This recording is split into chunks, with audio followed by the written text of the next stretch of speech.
ऐसा exit poll कह रहा है। देखिए, ये एग्जिट पोल के केवल रुझानों से स्पष्ट नहीं हो रहा है।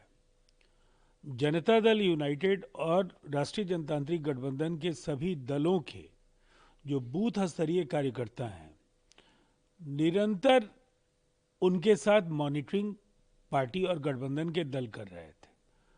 और जो उनके रिपोर्ट्स हैं, उसके आधार पर हम दावे के साथ कह सकते हैं कि एग्जिट पोल के रुझानों से बेहतर नतीजे हमारे पक्ष में आने जा रहे हैं और एक बार फिर नीतीश कुमार जी के नेतृत्व में एनडीए की सरकार बनने जा रही एक्स है। फैक्टर वो क्या रहा? क्या वो महिलाएं जो कतार में लंबी लाइन लगा के वोट कर रही थी वो रहा, या फिर जो माइग्रेंट वर्कर्स थे, या फिर जिसको मोदी जी ने या फिर अमित शाह जी ने या फिर नीतीश कुमार जी ने आह्वान किया था आप रुक के वोट देकर जाइए, हमारी सरकार बनाइए? क्या था? युवा था? क्या एक्स फैक्टर रहा? देखिए, सबके लिए नीतीश कुमार जी ने काम किया है और डबल इंजन की सरकार होने की वजह से जो भी नीतीश कुमार जी ने फैसले लिए, उन फैसलों में केंद्र की सहायता से हमारा रास्ता आसान हुआ। अब जो चीज़ें उभर कर के आई, महिलाओं ने जब भी बढ़ चढ़ करके वोट किया है, उसका फायदा एनडीए को और नीतीश कुमार जी को मिलता रहा है, पूर्व में भी। तो ये तो स्पष्ट संकेत है कि दोनों ही चरणों में पुरुषों से ज़्यादा महिलाओं ने बड़ी तादाद में वोट किया है। दूसरी तरफ युवाओं के लिए 50 लाख रोजगार दिए गए इन 5 वर्षों में। मुकाबले में जो लोग थे वो चांद और तारे तोड़कर लाने जैसे वायदे कर रहे थे, उस पर लोगों का यकीन नहीं हो पाया। नीतीश कुमार जी ने अगर 1 करोड़ रोजगार, जिसमें सरकारी नौकरियां भी शामिल हैं, वो लोगों को इसलिए सहज दिखा कि एक ऐसे लीडर के तौर पर नीतीश कुमार जी देखे जाते हैं जिन्होंने जब भी कोई वायदा किया उसको जमीन पर उतारा। और ये एक बड़ा फासला था। भरोसा पैदा करने में विपक्ष असफल रहा और हमने उन्हें जो उम्मीदें दिलाई वो हमारे ट्रैक रिकॉर्ड को देखकर उस पर मतदाताओं ने यकीन किया। महागठबंधन के लोग कह रहे हैं कि जो एग्जिट पोल आया है ये मैनेज्ड एग्जिट पोल है। ये 2 दिन ये सरकार बना लें, लेकिन 14 तारीख को तो सरकार हम ही बना रहे हैं। 150 प्लस सीटें हम जीत रहे हैं। देखिए, एग्जिट पोल के आधार पर हम भी दावे नहीं कर रहे हैं। एग्जिट पोल एक दिशा दे रहे हैं और सबके सब एग्जिट पोल एनडीए की सरकार बनाने की भविष्यवाणी कर रहे हैं। हमारा जो हमारे दावे का जो आधार है वो कार्यकर्ताओं का और जनता के बीच जो फीडबैक है उसके आधार पर ये एक प्रचंड जनादेश की बात हम कह रहे हैं।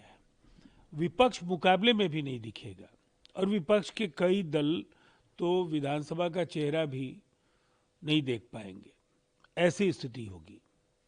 विपक्ष तो कह रहा है कि हम 18 तारीख को तेजस्वी यादव सीएम पद की शपथ लेंगे, हम कॉन्फिडेंट हैं। देखिए, मुंगेरी लाल के हसीन सपने कोई भी देखे, उनको हम कैसे मना कर सकते हैं। लेकिन जमीनी हकीकत से अगर आंखें मूंद रहे हैं वो, तो मुझे लगता है ये जनभावनाओं का अपमान है। जनादेश हमारे पक्ष में है और ये उनके कार्यकर्ताओं को भी पता है, हमारे कार्यकर्ताओं को भी पता है। प्रशांत किशोर लगातार ये कहते आए पूरे चुनाव से पहले कि जो भीड़ है वो जनसुराज को ही वोट देगा और मुकाबला जो है वो त्रिकोणीय मुकाबला है, जदयू 25 सीटें क्रॉस नहीं करेगी। ये तमाम बातें उन्होंने कही है, लेकिन एग्जिट पोल जो दिखा रहे हैं उनको 1 से 2 सीटें या फिर नहीं भी दिखा रहा है। देखिए, ये मुकाबला पूरी तरह से दो अलायंसेस के बीच का था। प्रशांत किशोर जी अपनी कोशिश कर रहे थे, बड़े बड़े दावे भी कर रहे थे और उसी में ये 25 सीटें भी नीतीश कुमार जी के नेतृत्व में हमारी पार्टी नहीं जीत पाएगी, ऐसी चुनौती भी उन्होंने दे दी थी।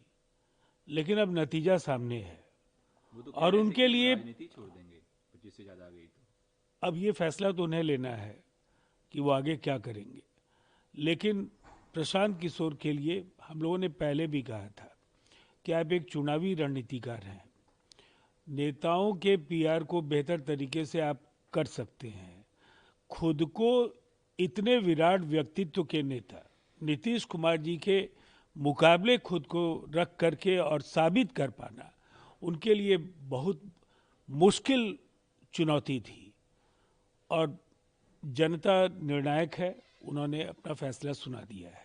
दिल्ली ब्लास्ट हुआ परसों, जांच चल रही है, होम मिनिस्ट्री ने उस केस को अब एनआईए को सौंप दिया है, क्या उम्मीद करते हैं आप? देखिए, केंद्रीय गृह मंत्री अमित शाह जी ने इस पूरी घटना को काफ़ी गंभीरता से लिया। लंबे समय तक विभिन्न एजेंसीज और दिल्ली पुलिस के साथ साथ वरिष्ठ तमाम अधिकारियों के साथ उनकी बैठकें हुई, ताबड़तोड़ गिरफ्तारियां जारी हैं, लगातार खुलासे हो रहे हैं और निसंदेह ये एक अनेक राज्यों के अनेक जिलों तक फैला हुआ ये संगठित गिरोह है, एक ऐसा आतंकवादी नेटवर्क है जिसके तार कहाँ से जुड़े हैं, कौन मास्टरमाइंड है, सबके सब जो तथ्य हैं वो देश के सामने बहुत जल्द होंगे।